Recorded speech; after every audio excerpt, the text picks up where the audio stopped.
இணையத்தில் சற்று முன் ஒரு முக்கியமான செய்தி வெளியாயிருக்கு நண்பர்களே. நல்லவங்கள வந்துட்டு ஆண்டவன் சோதிக்க மாட்டான்னு சொல்லுவாங்க இல்லையா?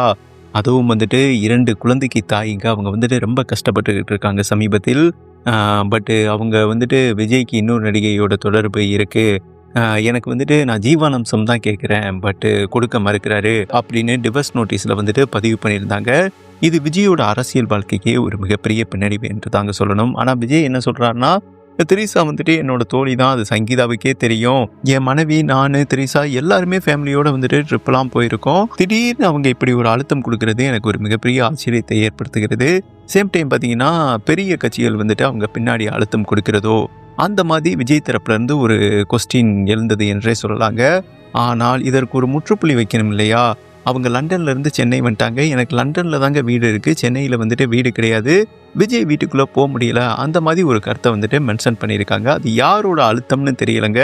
பெரிய கட்சி அழுத்தம் இருக்குன்னு சொல்லப்படுகிறது. அதாவது சமீபத்தில் பார்த்தீங்கன்னா, அந்த மாநில தலைவர், பிஜேபி மாநில தலைவர் வந்துட்டு அவர் திரிசா வீட்டில இருந்து வர சொல்லுங்க அப்படின்னு சொல்லியிருந்தார் இல்லையா? அது வந்துட்டு உண்மை இல்லைன்னு தெரிய வந்தபோது அவங்க அந்த பெரிய கட்சி வந்துட்டு உண்மையாக்குவாங்க. ஏன்னா அது அவங்களுக்கு வந்துட்டு அவமானம் இல்லையா?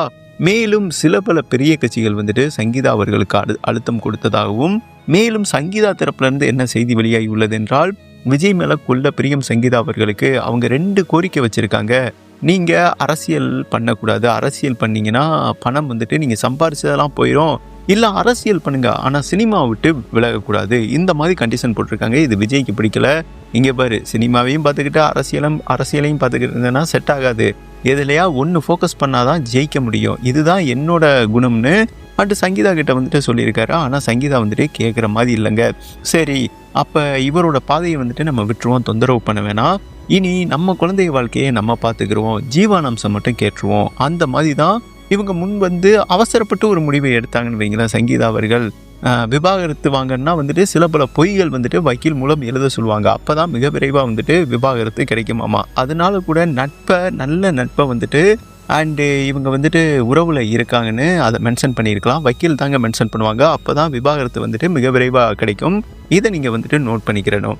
இந்த சூழலில் விஜய் பண்ண தவறு என்னென்னா, எப்போ அரசியல் ஆரம்பித்தாரோ, அரசியல் கட்சி தொடங்கினாரோ, ஒரு 4 வருஷமாக ஃபேமிலியோடையே அவர் இல்லைங்க. அதற்கு காரணம் அவர் தரப்புலேருந்து என்ன செய்தி வெளியாகி உள்ளது என்றால், எனக்கே இவ்வளோ அழுத்தம் கொடுக்குறீங்க, கரூர் பிரச்சனை சேம் டைம் பார்த்தீங்கன்னா இன்ன வரை அவர் பிரச்சனையை சந்திச்சு தாங்க வராரு. அவர் படம் வந்துட்டு ரிலீஸ் ஆகலை. இப்படி ஏகப்பட்ட குடைச்சல் கொடுக்குறாங்க. இதுவரை வந்துட்டு 500 கோடிக்கு மேலே வந்துட்டு லாஸ் ஆகியிருக்காருங்க. இதுவுமே வந்துட்டு சங்கீதாவுக்கு பிடிக்கல.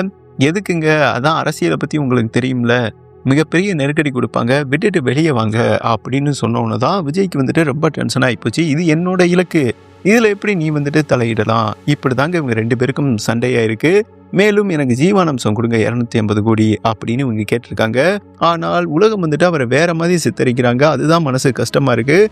அவர் என்ன சொல்கிறாருன்னா, நீ தாம்மா என்னோட மனைவி, நான் உன்னை வந்துட்டு உயிருக்கு உயிராக நேசிக்கிறேன். உன்னை விட எனக்கு 2 பசங்க இருக்காங்க, அவங்கள அதுக்கு மேலே நேசிக்கிறேன். ஏன்னா ஜேசன் சஞ்சய் கிட்ட தான் முழு பொறுப்பை ஒப்படைச்சிருக்காரு.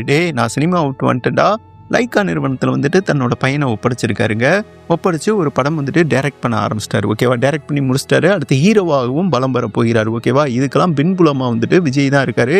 இங்கே பாரு, அப்பா வெளியே போயிட்டேன், இனி அம்மாவை நீ தான் பார்த்துக்கிறணும், நம்ம குடும்பத்தை நீ தான் பார்த்துக்கிறணும், பொறுப்பாருடா அப்படின்னு சொல்லிட்டு ஒரு பொறுப்பான பணியில் வந்துட்டு உட்கார வச்சுட்டு தான் வந்திருக்காரு. பசங்க மேலேயும் மகள் மேலேயும் அவ்வளோ உயிருங்க, அளவு கடந்த உயிர். அவரே சொல்லியிருக்காரு, சங்கீதா தான் எங்கள் வீட்டோட ஒரு மிகப்பெரிய குலதெய்வம், குறிப்பாக என்னோட குழந்தைகளுக்கு காக்கும் ஒரு குலதெய்வம் என்று விஜய் அவர்கள் சொல்லியிருக்காருங்க. என் மனைவியை வந்துட்டு நான் ரொம்ப காதலிக்கிறேன், அவங்கள நான் எப்படி பிரிய முடியும்? எனக்காண்டி வந்துட்டு பல சாக்ரிஃபைஸ் பண்ணியிருக்காங்க. நான் என் குழந்தைகளை வளர்க்கல, என் குழந்தைகளை முழுமையாக வளர்த்தது வந்துட்டு சங்கீதா தான். அப்படி ஒரு பெண்ணுக்கு வந்துட்டு துரோகம் பண்ண மாட்டேங்க. அவங்க டிவோர்ஸ் கேட்டால் நான் கொடுத்துருவேனா? எனக்கு சங்கீதாவை பிடிக்கும், என் பசங்களை வந்துட்டு பிடிக்கும், நான் டிவோர்ஸ் கொடுக்க முடியாது. இதுதான் விஜயோட கோரிக்கை. புரிஞ்சுக்குங்க, நான் பொண்டாட்டியை லவ் பண்ணுறேன், அவங்க என்னைய வெறுக்கலாம், ஆனால் நான் அவங்கள வெறுக்க மாட்டேன். எனக்குன்னு 2 குழந்தைகள் இருக்காங்க, நான் டிவோர்ஸ் கொடுக்க மாட்டேன்னு சொல்லியிருக்காருங்க. ஆனால் வீணா போனவங்க பார்த்தீங்கன்னா எப்படியோ ரூமர்ஸை வந்துட்டு விடுறானுங்க. மனைவிக்கு வந்துட்டு விஜய் துரோகம் செய்து விட்டார், அப்படி இப்படி அப்படின்னு பார்த்தீங்கன்னா அதான் விஜயோட அரசியலை அழிக்கணும். ஓகேவா? நல்ல மனுஷங்க, மனைவியை வந்துட்டு உயிருக்கு மேலே நேசிக்கிறாரு. நீ எவ்வளோ போராட்டம் பண்ணாலும் சரி நான் டிவோர்ஸ் கொடுக்க மாட்டேன்னு சொல்லியிருக்காரு. நினச்சி பாருங்களேன், இவர் நினச்சா டக்குன்னு டிவோர்ஸ் பண்ணிட்டு போய்கிட்டே இருப்பாருங்க. ஆனால் டிவோர்ஸ் கொடுக்க முடியாதுன்னு சொல்லியிருக்காரு. உடனே இன்னொரு கூட்டம் வந்து சொல்லுது, 250 கோடி ஜீவனாம்சம் கேட்டாங்க, அதனால தான் இவர் கொடுக்க வந்துட்டு தயங்குறாரு. டே பாவியலா, இப்போ நீங்களே நினச்சி பாருங்கள், 400 கோடி சம்பளத்தை விட்டு அரசியலுக்கு வந்திருக்காருங்க. எவங்க வருவா? அண்டு 80 வயசில் வந்துட்டு ரஜினிகாந்த் இன்னும் ஆசை தீராமல் நடிச்சுக்கிட்டு இருக்காரு. உங்களுக்கே தெரியும், 150 கோடிக்கு நடிச்சுக்கிட்டு இருக்காருங்க. கமலஹாசன் உள்பட இவ்வளோ சம்பாரிச்சு 80 வயசுலேயே ஒரு மனுஷனுக்கு ஆசை இருக்கும்போது 50 வயசில் வந்துட்டு number 1 of the superstar இடத்துல இருக்காருங்க. இவர் தான் தமிழ்நாட்டில் அதிக சம்பளம் வாங்குறாரு. ஓகேவா? அந்த 400 கோடி சம்பளத்தை விட்டு வர்ற நோக்கம் என்ன? அப்போ இவருக்கு பணத்து மேலாம் வந்துட்டு இம்பார்ட்டன்ட் கிடையாதுங்க. மக்களுக்கு ஏதாவது நல்லது செய்யணும், அப்படி ஒரு கொள்கையில் தான் வந்துட்டு மனுஷன் வந்திருக்காப்புல என்பது குறிப்பிடத்தக்கதுங்க. தன்னலமற்ற மனுஷன், ஆனால் இவர் சுயநலமான மனுஷன் வந்துட்டு உலகம் போற்றி கொண்டு இருக்கிறது. உலகம் இல்லை, சில தீய சக்திகள் வந்துட்டு போற்றி வருகிறது என்றே சொல்லாங்க. ஆனால் எது எப்படியோ விஜய் பக்கமும் பெரிய தவறுகள் ஒளிஞ்சிருக்கு. திரிசாவை இவர் வெளிப்படையாக கூட்டிகிட்டு வந்தார் பார்த்தீங்களா, அது மிகப்பெரிய தவறுங்க. அதுதான் பார்த்தீங்கன்னா சோபா அவர்கள் நேரடியாக விஜயை கூப்பிட்டு கண்டிச்சிருக்காங்க ஃபோன் பண்ணி. என்ன வெளியே நடந்துக்கிட்டு இருக்கு, உன் தோழியாகவே இருக்கட்டும், நீ வந்துட்டு இப்படி வெளியே கூட்டிகிட்டு வரலாமா? அது உனக்கும் கெட்ட பேர், நம்ம குடும்பத்துக்கும் அசிங்கம். சேம் டைம் பார்த்தீங்கன்னா நீ எதை நோக்கி வந்தால் மக்களுக்கு நல்லது செய்யன்னு வந்த, இந்த சூழலில் நீனே ஏன் உன் பேரை வந்துட்டு டேமேஜ் பண்ணிக்கிற அப்படின்னு சொல்லிட்டு விஜய் கிட்ட சொன்னால் அந்தளவுக்கு அம்மா சொன்னதெல்லாம் கேட்க மாட்டான்னு வைங்களேன். டைரெக்டாக திரிசா வீட்டுக்கே போய் அண்டு கடுமையாக கண்டிச்சிருக்காங்க, திட்டியிருக்காங்க, வார்ன் பண்ணியிருக்காங்க. திரிசா, நீ நல்ல தோழி தான்.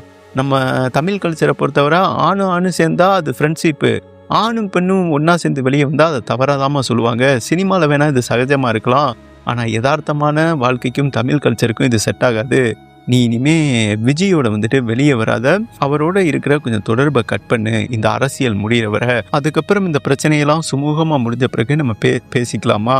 அதுவரை எனக்காண்டி உங்கள் அம்மாவுக்காண்டி வந்துட்டு வெயிட் பண்ணுன்னு திரிசா கிட்ட வந்துட்டு சொல்லியிருக்காங்க. திரிசாவும் அக்செப்ட் பண்ணியிருக்காங்க. ஓகே ஆண்டி, நீங்கள் சொல்லிட்டீங்களா, இனிமேல் வந்துட்டு நான் விஜய் பக்கமே நெருக்க மாட்டேன் என்றும் அண்டு திரிசா அவர்களும் சொல்லியிருக்காங்க.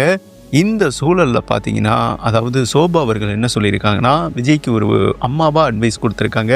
விஜய், இங்கே பாரு, சங்கீதா வந்துட்டு நல்ல பொண்ணு, உன் குழந்தைய வளர்த்ததே அவள் தான், நம்ம குடும்பத்துக்கு ஒரு மிகப்பெரிய குலதெய்வம். ஒரு பெண்ணை வந்துட்டு இந்த மாதிரி கஷ்டப்படுத்தாதப்பா. நீனும் அவளும் ஒன்று சேர்றதா உன் குடும்பத்துக்கு நல்லது, உன் அரசியல் வாழ்க்கைக்கே நல்லது. உனக்கு அதிகமாக பெண் ரசிகர்கள் இருக்காங்க. உன் மனைவியும் ஒரு பெண்ணு தான், ரொம்ப கஷ்டப்படுத்தாதப்பா. அம்மாவுக்காண்டி அம்மாவுக்கும் மிகப்பெரிய அசிங்கமாக இருக்குது. ஆண்டி, நீங்கள் 2 பேரும் ஒன்று சேரணும், இதுதான் என்னோட கனவு. அம்மாவோட கனவை வந்துட்டு நீ அக்செப்ட் பண்ணுவியா இல்லையா? ஏன்னா அம்மாவுக்காண்டி சாய்பாபா கோயிலையே கட்டி கொடுத்துருக்காரு.